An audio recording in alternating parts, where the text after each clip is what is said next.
내 관상이 어떠한가 하나. 제가 송구하지만 3년 안에 요절하실 상이 옵니다. 이분은 분명 왕위에 오르시겠으나 송구하지만 3년을 채우지 못하실 겁니다. 궁궐안이 술렁이었습니다. 중종 임금 앞에서 한 남자가 왕자의 관상을 보고 내뱉은 말이었습니다. 대신들의 얼굴이 굳어졌습니다. 왕세자의 요절을 예언하다니 이것은 목이 달아날 수도 있는 발언이었습니다. 네 이놈, 감히 왕세자 전하를 두고 그런 불경한 말을. 한 대신이 소리쳤지만 중종은 손을 들어 제지했습니다. 임금은 그 남자를 오래도록 바라보았습니다. 남사고, 경상도 영천에서 올라온 이선비는 이미 여러 사람의 관상을 보고 정확히 맞춰 소문이 자자한 인물이었습니다. 경의 눈에 과연 그리 보이는가? 죄송하옵니다, 전하. 소인의 눈은 거짓을 보지 못합니다. 남사고 선생은 고개를 숙인 채 대답했습니다. 그의 목소리는 떨리지 않았습니다. 왕 앞에서도 죽음의 위협 앞에서도 자신이 본 것을 말해야 한다는 것이 관상가의 숙명이었습니다. 중종 38년 1543년의 일이었습니다. 당시 왕세자는 겨우 28배 젊은 나이였습니다. 건강했고 총명했으며 백성들의 사랑을 받고 있었습니다. 그런 세자가 왕위에 올라 3년도 못 산다니 누가 믿을 수 있겠습니까? 하지만 남사고 선생의 눈에는 보였습니다. 세자의 이마에 드리운 그림자, 코와 입 사이의 기운이 약해져가는 모습, 눈빛 속의 생기가 점점 사라져가는 것이 말입니다. 관상은 단순히 생김새를 보는 것이 아니었습니다. 그 사람의 기운, 생명력, 운명의 흐름을 읽어내는 것이었습니다. 남사고 선생이 궁궐에 오게 된 것은 우연이 아니었습니다. 그는 어려서부터 남다른 능력을 보였습니다. 영천의 가난한 선비 집안에서 태어났지만 10살 무렵부터 사람의 얼굴을 보면 그 사람의 앞날이 보였다고 합니다. 처음에는 마을 사람들이 믿지 않았습니다. 어린아이의 장난이라 여겼습니다. 하지만 그가 예언한 일들이 하나둘 맞아떨어지기 시작하면서 소문이 퍼져나갔습니다. 김진사댁 아들이 과거에 급제할 상이요. 20살의 남사고 선생이 한 말이었습니다. 김진사는 코웃음을 쳤습니다. 자신의 아들은 글 공부에 관심도 없고 재능도 없었기 때문입니다. 하지만 그해 가을, 그 아들은 갑자기 정신을 차리고 공부를 시작했고 이듬해 봄 과거에 급제했습니다. 저 집 며느리는 쌍둥이를 낳을 것이요. 박 부자는 올해 큰 재물을 잃을 것이요. 최 씨 노인은 이번 겨울을 넘기지 못할 것이요. 남사고 선생의 예언은 빗나가는 법이 없었습니다. 사람들은 놀라워했고 두려워했으며 결국 그를 찾기 시작했습니다. 충청도에서, 전라도에서, 심지어 한양에서까지 사람들이 그를 찾아왔습니다. 30살이 되던 해 남사고 선생은 한양으로 올라왔습니다. 명성이 너무 커져서 더 이상 시골에만 머물 수 없었던 것입니다. 한양의 양반들, 심지어 대신들까지 그에게 관상을 보러 왔습니다. 남 선생, 이 아이의 앞날을 좀 봐주시오. 어느 대신이 자신의 아들을 데려왔습니다. 남사고 선생은 아이의 얼굴을 한참 들여다보았습니다. 그리고는 고개를 저었습니다. 이 아이는 벼슬길에 나아가지 마십시오. 억지로 밀어붙이면 화를 당할 것입니다. 대신은 화를 냈지만 결국 아들을 과거 시험에 보내지 않았습니다. 몇 년 후 그의 과거에 급제한 젊은이들이 영모 사건에 연루되어 몰살당하는 일이 벌어졌습니다. 그때 그 대신은 남사고 선생을 찾아와 절을 했다고 합니다. 이런 일들이 쌓이고 쌓이면서 남사고 선생의 이름은 마침내 궁궐 안까지 들어갔습니다. 중종은 호기심 반, 경계심 반으로 그를 불렀습니다. 신하들의 관상을 보게 했고 왕자들의 관상도 보게 했습니다. 그리고 그날 세자의 관상을 보고 난 남사고 선생은 차마 입에 담기 힘든 말을 할 수밖에 없었던 것입니다. 중종은 그를 곧바로 처벌하지 않았습니다. 대신 물었습니다. 만약 경의 말이 틀린다면 어찌하겠는가? 목숨으로 갚겠나이다. 만약 경의 말이 맞는다면? 남사고 선생은 잠시 침묵했습니다. 그리고는 조용히 대답했습니다. 그것이 더 두렵습니다, 전하. 중종은 더 이상 묻지 않았습니다. 남사고 선생을 물러가게 했습니다. 궁궐을 나서는 그의 등 뒤로 대신들의 수군거림이 들렸습니다. 이듬해 중종이 승하했습니다. 왕세자는 예정대로 왕위에 올랐습니다. 인종이었습니다. 백성들은 환호했습니다. 어질고 학문이 깊은 젊은 임금의 시대가 열린다고 믿었습니다. 하지만 남사고 선생은 한양의 작은 집에 틀어박혀 나오지 않았습니다. 그는 알고 있었습니다. 곧 일어날 일을, 막을 수 없는 운명을. 인종 원년 1545년 7월, 즉위한 지 겨우 8달 만에 인종은 병으로 쓰러졌습니다. 그리고 며칠 후 승하했습니다. 나이 30이었습니다. 남사고의 예언이 맞았다. 한양이 술렁이었습니다. 사람들은 두려움에 떨었습니다. 왕의 죽음까지 예견한 남자. 그는 과연 무엇을 보는 것일까? 그의 눈에는 무엇이 보이는 것일까? 남사고 선생은 그날 밤 오래도록 하늘을 바라보았습니다. 별들이 총총히 빛나고 있었습니다. 그는 알고 있었습니다.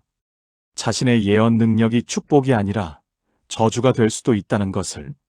앞으로 더 많은 것을 보게 될 것이고 더 많은 것을 말해야 할 것이며 그로 인해 더 큰 위험에 처하게 될 것임을. 하지만 그는 관상가였습니다. 보이는 것을 외면할 수 없었고 아는 것을 숨길 수 없었습니다. 그것이 그의 운명이었습니다. 문정왕후 마마께서 남사고를 궁으로 부르라 하셨습니다. 내관의 말에 대신들의 얼굴이 굳어졌습니다.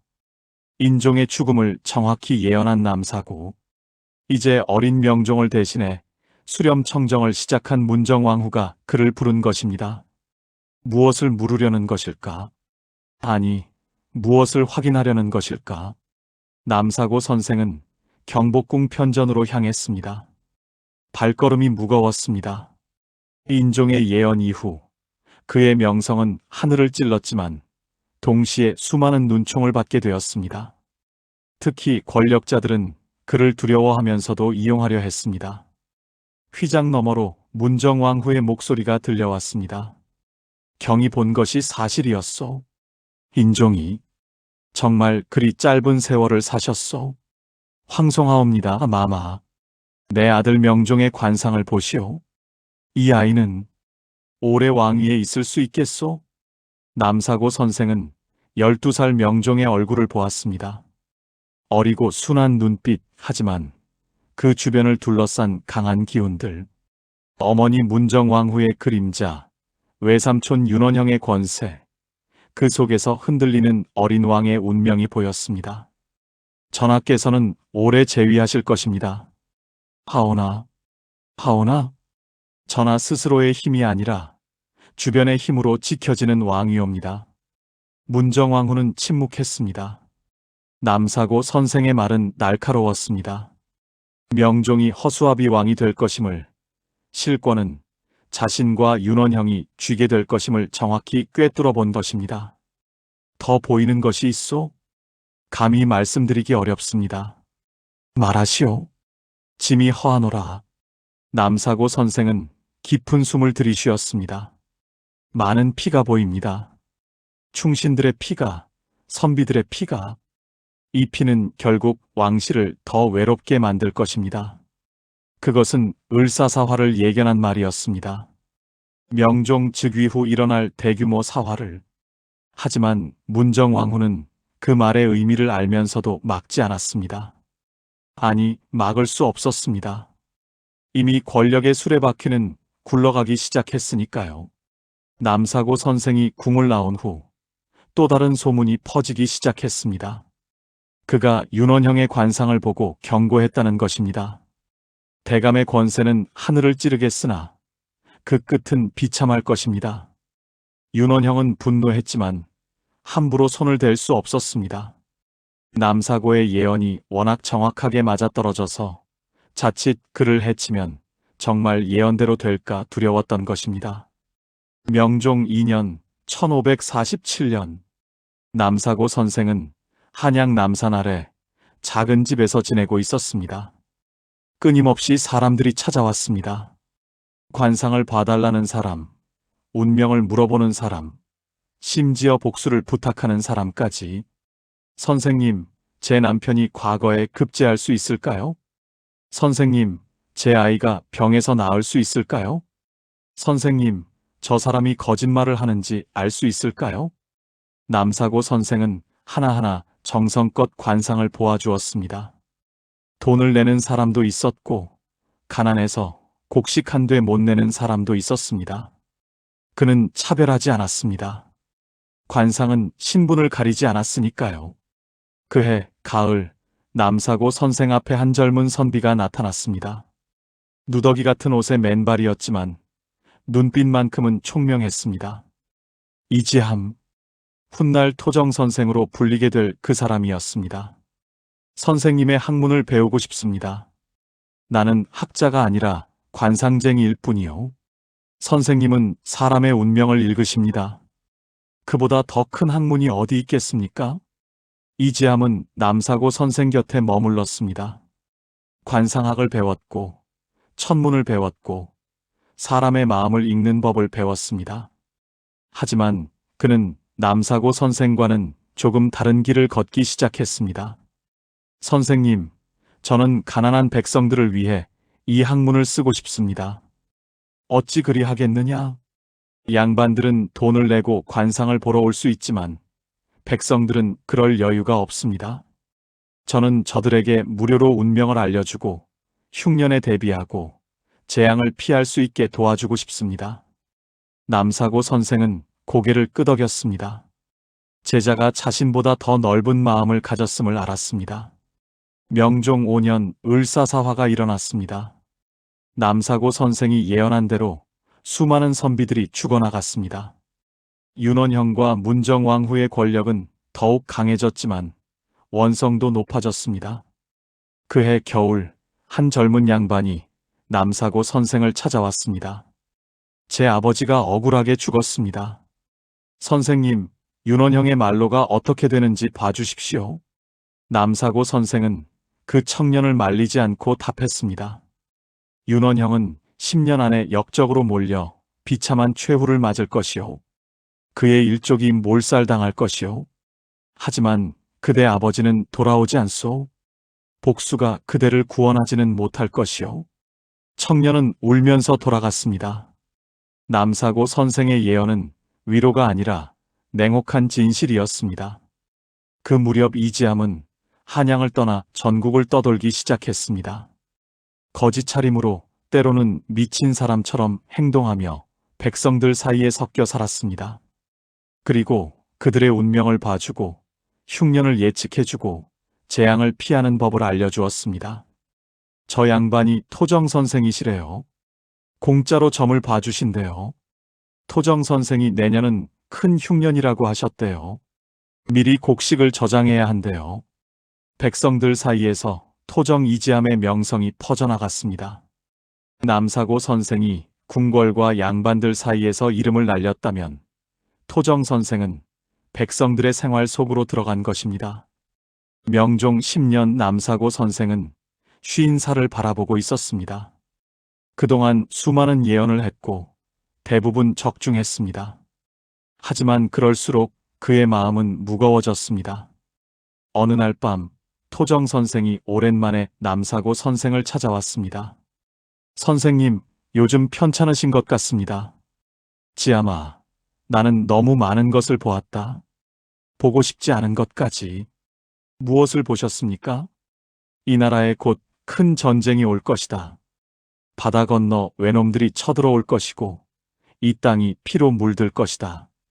토정 선생은 숨을 죽였습니다. 임진왜란을 예견한 말이었습니다. 그리고 그 전쟁이 끝나도 또 다른 오랑캐가 쳐들어올 것이다. 이 나라는 100년 동안 전쟁과 혼란을 겪을 것이다. 그렇다면 어찌해야 합니까? 기록해야 한다. 후세 사람들이 대비할 수 있도록. 남사고 선생은 그날부터 글을 쓰기 시작했습니다.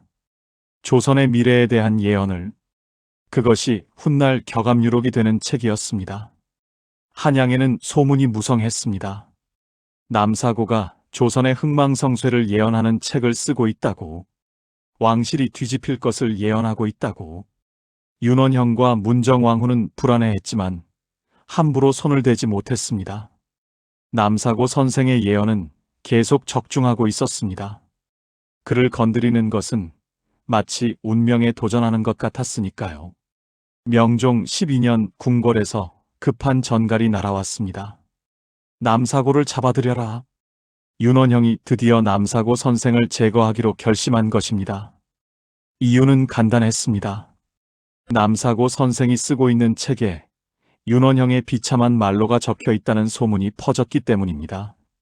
선생님, 피하셔야 합니다. 제자들이 급히 달려왔습니다. 하지만 남사고 선생은 침착했습니다. 이미 이 순간이 올 것을 알고 있었습니다. 자신의 관상에서도 보았습니다.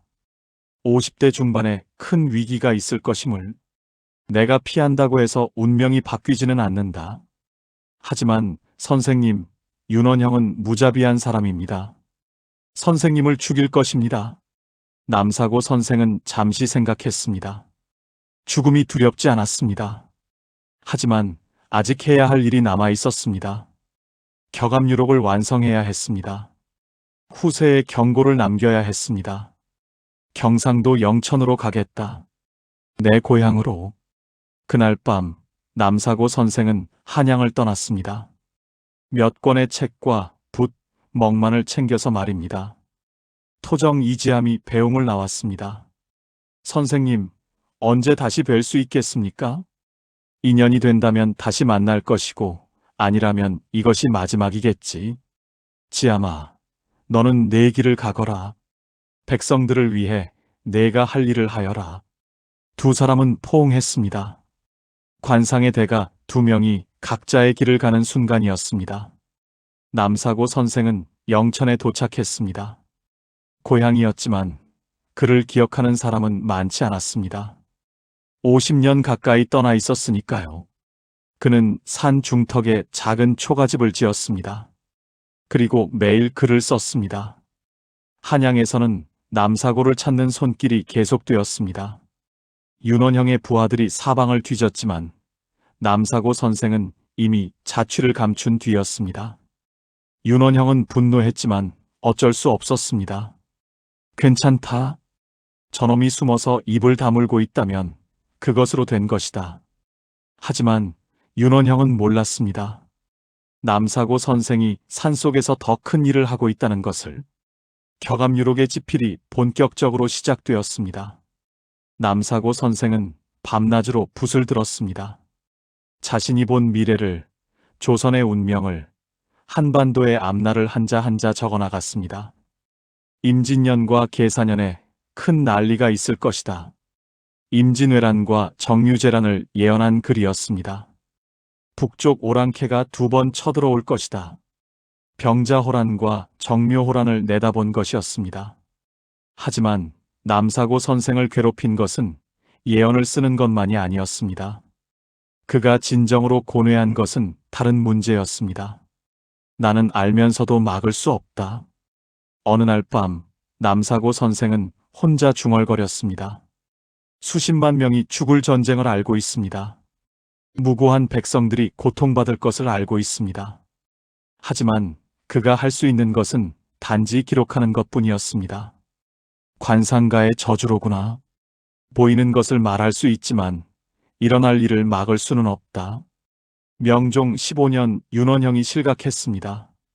문정왕후가 죽고 명종이 친정을 시작하면서 벌어진 일이었습니다. 남사고 선생의 예언대로 윤원형은 역적으로 몰렸고 귀양을 가는 도중 사사되었습니다. 그의 일족들도 화를 입었습니다. 소식을 들은 남사고 선생은 슬펐습니다. 예언이 맞은 것이 기쁘지 않았습니다. 한 사람의 몰락을, 한 집안의 파멸을 정확히 예견했다는 것이 자랑스럽지 않았습니다. 내 예언이 사람들에게 도움이 되는가 아니면 두려움만 주는가. 그 무렵 또 다른 소식이 들려왔습니다. 토정 이지함이 토정비결이라는 책을 완성했다는 것입니다. 남사고 선생의 예언이 거대한 역사의 흐름을 다룬다면 토정 선생의 책은 개개인의 한 해 운세를 점치는 것이었습니다. 지아미는 현명하구나. 백성들이 정말 필요로 하는 것을 만들었구나. 남사고 선생은 제자가 자신보다 더 백성들에게 가까이 다가갔음을 알았습니다. 명종 18년 남사고 선생 앞에 한 젊은이가 나타났습니다. 멀리 한양에서 찾아온 선비였습니다. 선생님, 제가 벼슬에 나아가면 어찌 되겠습니까? 남사고 선생은 그의 얼굴을 보았습니다. 총명하고 고든 얼굴이었습니다. 하지만 그 이마에 드리운 그림자가 보였습니다. 그대는 벼슬에 나아가 큰일을 하려 할 것이요. 하지만 때를 잘못 만나 화를 입을 것이요. 산으로 가시오. 항문을 닦으며 때를 기다리시오. 젊은이는 고개를 끄덕이고 돌아갔습니다. 그가 누군지는 기록에 남아있지 않습니다. 하지만 그 시대에 얼마나 많은 선비들이 당쟁과 사화로 목숨을 잃었는지를 생각하면 남사고 선생의 조언은 생명을 구한 것이었을지도 모릅니다. 하지만 모든 사람이 남사고 선생의 말을 들은 것은 아니었습니다. 어떤 이는 예언을 무시했고 어떤 이는 자신의 운명을 바꿀 수 있다고 믿었습니다. 선생님의 말씀이 틀릴 수도 있지 않습니까? 한 양반이 반문했습니다. 남사고 선생이 그의 사업이 실패할 것이라고 예언하자 화를 낸 것입니다. 그럴 수도 있어. 나는 신이 아니니까. 하지만 내가 본 것을 말할 뿐이요. 그 양반은 무시하고 사업을 강행했습니다. 1년 후 그는 파산했습니다. 하지만 남사고 선생을 찾아와 감사하지도 사과하지도 않았습니다. 다만 원망만 했습니다. 당신이 저주를 걸었기 때문이요. 이것이 예언가의 운명이었습니다. 맞으면 두려워하고 틀리면 비웃고 좋지 않은 예언을 하면 원망했습니다. 명종 20년 남사고 선생은 57살이 되었습니다. 건강이 예전 같지 않았습니다. 하지만 격암유록은 아직 완성되지 않았습니다. 그는 서둘렀습니다.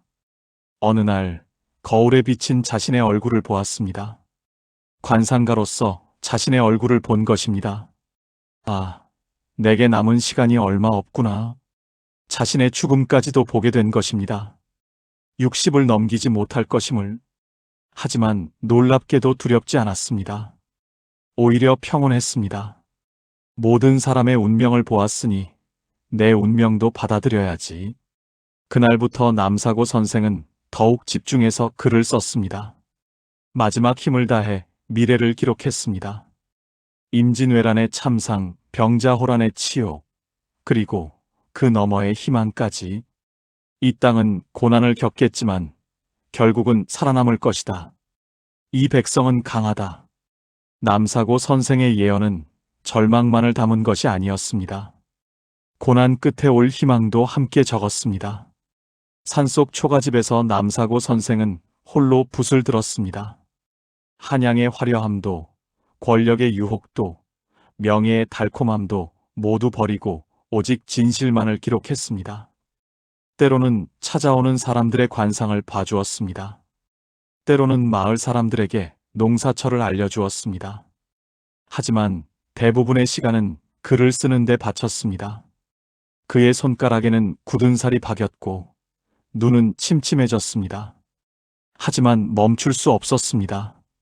이것이 관상가로서, 예언자로서 자신이 할 수 있는 마지막 일이었으니까요.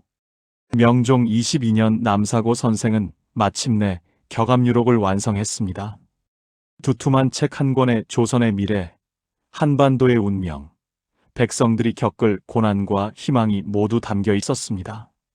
손이 떨렸습니다. 이 책이 세상에 나가면 어떤 일이 벌어질까? 이 책을 세상에 내놓으면 나는 죽을지도 모른다. 하지만 남사고 선생은 더 이상 두려워하지 않았습니다. 예순을 바라보는 나이, 자신의 관상에서 본 죽음이 가까워지고 있었습니다. 이제 남은 것은 이 기록을 후세에 전하는 일뿐이었습니다. 누군가는 이 예언을 보고 대비할 것이다. 그것만으로도 의미가 있다. 그해 가을 뜻밖의 손님이 찾아왔습니다. 토정 이지함이었습니다. 10년 만에 다시 만난 스승과 제자는 서로를 바라보며 한참을 말이 없었습니다. 남사고 선생은 늙고 수척해져 있었고 토정 선생도 세월의 무게를 느끼게 하는 모습이었습니다. 선생님, 그동안 평안하셨습니까? 평안하지는 않았지만 할 일은 했다. 너는? 저도 할 일을 했습니다. 백성들과 함께 살며 그들의 운명을 도왔습니다. 두 사람은 밤새 이야기를 나눴습니다. 남사고 선생은 격암유록을 보여주었고 토정 선생은 토정 비결을 꺼냈습니다. 두 책은 달랐지만 같은 마음에서 나온 것이었습니다. 사람들에게 미래를 알려주고 대비할 수 있게 하려는 마음. 선생님, 이 책은 위험합니다.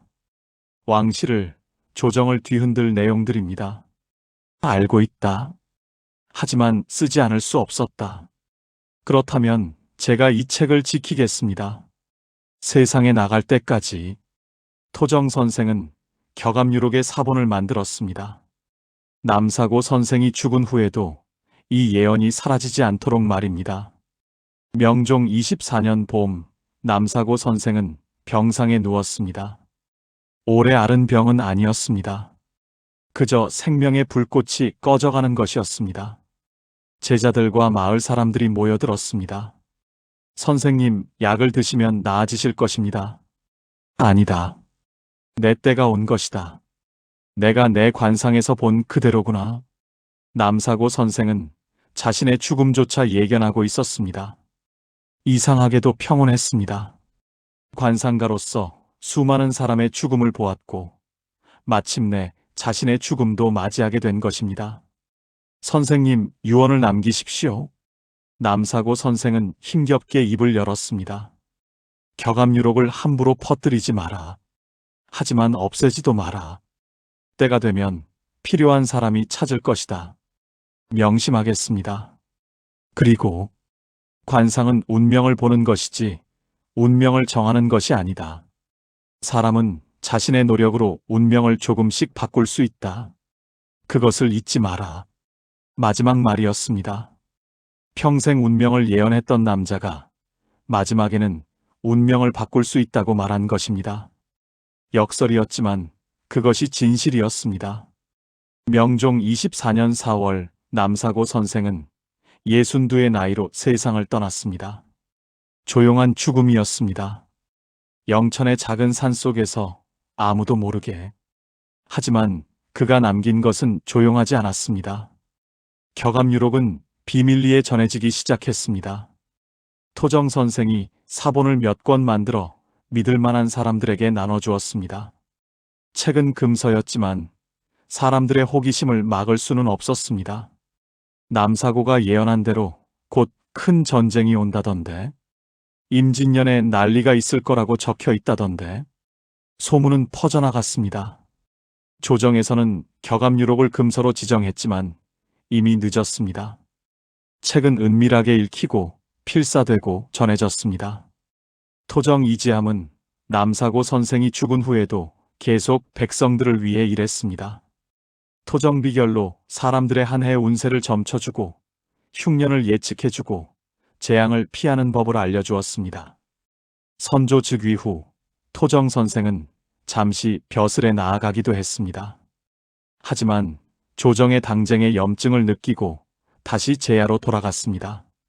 그에게는 권력보다 백성이 더 중요했습니다. 선조 11년 토정 선생도 세상을 떠났습니다. 스승 남사고처럼 조용히 하지만 많은 것을 남기고 떠났습니다. 두 거장이 모두 세상을 떠났지만 그들의 예언과 지혜는 계속 살아 숨쉬었습니다. 선조 25년 1592년 임진년 남사고 선생이 죽은 지 26년이 지난 때였습니다. 왜군이 부산에 상륙했습니다. 격압유록의 예언이 현실이 되는 순간이었습니다. 임진왜란이 시작된 것입니다. 전쟁은 7년간 계속되었고 남사고 선생이 예언한 대로 이 땅은 피로 물들었습니다. 남사고의 예언이 맞았다. 사람들은 전쟁 중에도 격압유록을 찾았습니다. 다음에 무슨 일이 일어날지, 언제 전쟁이 끝날지 알고 싶었습니다. 책은 더욱 널리 퍼져나갔습니다. 전쟁 중에 한 장군이 격압유록을 읽었다고 합니다. 남사고 선생의 예언을 보며 용기를 얻었고 백성들을 지키기 위해 싸웠다고 합니다. 예언은 절망이 아니라 준비의 기회가 된 것입니다. 정유재란이 끝나고 인조 때 병자호란이 일어났을 때도 사람들은 남사고를 떠올렸습니다. 남사고 선생이 북쪽 오랑캐의 침입도 예언하지 않았던가. 예언은 계속 맞아떨어졌습니다. 하지만 이제 사람들은 예언을 단순히 두려워하지만은 않았습니다. 예언을 알고 대비하는 지혜를 배웠습니다. 남사고 선생의 무덤은 영천의 한 산자락에 조용히 자리 잡고 있었습니다. 화려하지 않았습니다.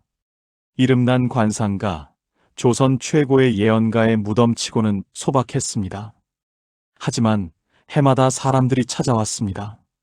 선생님 감사합니다. 선생님의 예언 덕분에 준비할 수 있었습니다. 선생님, 토정비결로 올해 농사를 잘 지었습니다.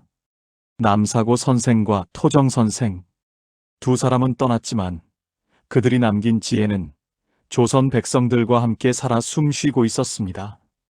관상과 예언은 단순한 미신이 아니었습니다. 그것은 미래를 준비하는 지혜였고 운명과 맞서는 용기였습니다. 300년이 흐른 구한말, 한 선비가 먼지 쌓인 책을 펼쳤습니다. 격압유록이었습니다. 임진왜란, 병자호란, 그리고 수많은 예언들이 그대로 적중한 책. 선비는 떨리는 손으로 다음 장을 넘겼습니다. 나라가 기울고 이 민족이 이 땅을 짓밟을 것이다. 하지만 끝내 이 백성은 일어설 것이다. 남사고 선생이 500년 전에 본 미래가 지금 눈앞에서 펼쳐지고 있었습니다. 일제의 침략, 나라의 위기. 하지만 예언의 마지막에는 희망이 있었습니다. 끝내 이 백성은 일어설 것이다. 조선시대 내내 격압유록과 토정비결은 금서와 허용을 오갔습니다. 어떤 왕은 미신이라며 금지했고 어떤 왕은 참고하기도 했습니다. 하지만 백성들은 계속 읽었습니다. 몰래 필사하고 숨겨서 보관하고 자식에게 물려주었습니다. 토정비결은 더욱 대중적이었습니다. 매년 정월이 되면 사람들은 토정비결로 한 해 운세를 보았습니다. 양반도, 상인도, 농부도 모두 토정선생이 남긴 점수를 의지했습니다. 올해는 동쪽으로 가면 좋다고 나왔어. 토정비결에 농사운이 좋다고 했으니 올해는 풍년이겠구먼. 토정선생의 책은 예언이 아니라 생활의 지혜가 되었습니다. 단순히 미래를 맞추는 것이 아니라 사람들이 한 해를 계획하고 준비하는 데 도움을 주었습니다. 일제강점기에도 두 책은 살아남았습니다. 일본은 조선의 문화를 말살하려 했지만 백성들은 격압유록과 토정비결을 지켰습니다. 어둠 속에서 미래를 보고 싶었고 희망을 찾고 싶었습니다. 남사고 선생이 조선이 다시 일어선다고 했다던데, 토정비결에 희망의 해가 온다고 나왔대. 예언은 저항의 힘이 되었습니다. 절망 속에서도 미래를 믿게 하는 힘이었습니다. 해방 후 한국 전쟁을 겪으며 또다시 사람들은 두 책을 찾았습니다. 남사고 선생이 예견한 형제가 싸우는 비극이 현실이 되었을 때 사람들은 예언의 나머지를 보고 싶어 했습니다. 이 전쟁은 언제 끝나는가? 이 땅은 다시 평화를 찾는가? 21세기가 되었습니다. 과학의 시대, 인터넷의 시대입니다. 하지만 여전히 사람들은 토정비결을 봅니다. 새해가 되면 포털 사이트에서 토정비결 검색어가 급증합니다. 올해 내 운세는 어떨까? 토정비결 좀 봐봐. 500년 전 토정선생이 만든 점술이 스마트폰으로 전해지고 있습니다.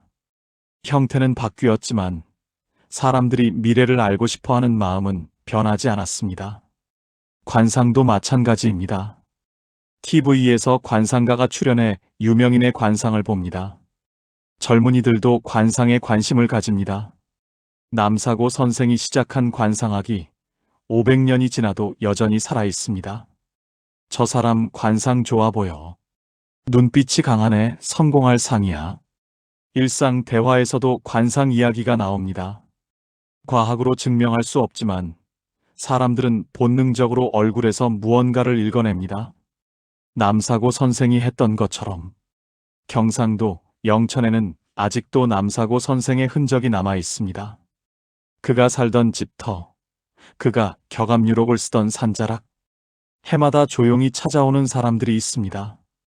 노인들은 특히 남사고와 토정을 기억합니다. 어릴 적 할머니가 들려주던 이야기, 토정 비결로 보던 운세, 관상 이야기들. 그것이 단순한 미신이 아니라 삶의 지혜였다는 것을 압니다. 남사고 선생은 정말 대단한 분이셨지. 그 먼 미래까지 보셨으니까. 토정 선생은 백성을 생각한 참 어진 분이셨어. 두 사람의 업적은 다르지만 공통점이 있습니다. 둘 다 사람들에게 미래를 준비하게 했다는 것입니다. 남사고는 거대한 역사의 흐름을, 토정은 개인의 일상을 돌봤습니다. 남사고 선생이 남긴 가장 중요한 메시지는 무엇이었을까요? 예언이 모두 맞았다는 것? 아닙니다. 진짜 메시지는 그의 마지막 말에 있었습니다. 관상은 운명을 보는 것이지 운명을 정하는 것이 아니다. 운명을 알 수 있다 해도 운명은 바꿀 수 있다는 것입니다. 예언을 알고 대비하면 더 나은 미래를 만들 수 있다는 것입니다. 임진왜란을 예언했지만 그 예언을 안 사람들은 준비했습니다. 의병을 일으켰고 백성을 지켰고 결국 나라를 지켜냈습니다. 예언은 숙명이 아니라 경고였던 것입니다. 토정 선생의 메시지도 같았습니다. 흉년이 온다는 것을 알면 미리 곡식을 저장할 수 있습니다. 운이 나쁜 해라면 조심하며 살 수 있습니다. 점술은 체념이 아니라 준비였습니다. 오늘날 우리도 마찬가지입니다. 일기예보로 내일 비가 온다는 것을 알면 우산을 준비합니다. 경제 전망으로 불황이 온다면 대비합니다. 남사고와 토정이 한 일과 크게 다르지 않습니다. 사람들은 여전히 미래가 궁금합니다. 내일이 궁금하고, 내년이 궁금하고, 내 인생이 어떻게 될지 궁금합니다. 그것은 인간의 본능입니다. 남사고 선생과 토정 선생은 그 본능에 답했습니다. 과학적 방법은 아니었을지 모르지만 오랜 관찰과 경험, 그리고 놀라운 통찰력으로 사람들을 도왔습니다. 500년이 지난 지금 우리는 그들을 어떻게 기억해야 할까요? 신비한 예언가? 미신을 퍼뜨린 사람? 아닙니다. 그들은 자신의 시대에 자신의 방법으로 사람들이 더 나은 미래를 준비하도록 도운 지혜로운 사람들이었습니다. 왕실과 권력자를 위해서가 아니라 백성과 후세를 위해 자신의 능력을 사용한 사람들이었습니다. 격압유록과 토정비결은 단순한 예언서가 아닙니다. 그것은 500년을 이어온 한민족의 지혜이고 어려운 시대를 견딘 희망이며 미래를 두려워하지 않고 준비하라는 선조들의 가르침입니다. 새해가 되면 아직도 많은 사람들이 토정비결을 봅니다. 관상을 보고 운세를 봅니다. 과학적이지 않다고 비웃을 수도 있습니다. 하지만 그 속에는 500년을 이어온 지혜와 미래를 준비하려는 조상들의 마음이 담겨 있습니다. 남사고 선생과 토정 선생이 남긴 진짜 유산은 예언이 아닙니다. 그것은 이것입니다. 미래는 정해진 것이 아니다. 알고 준비하면 바꿀 수 있다.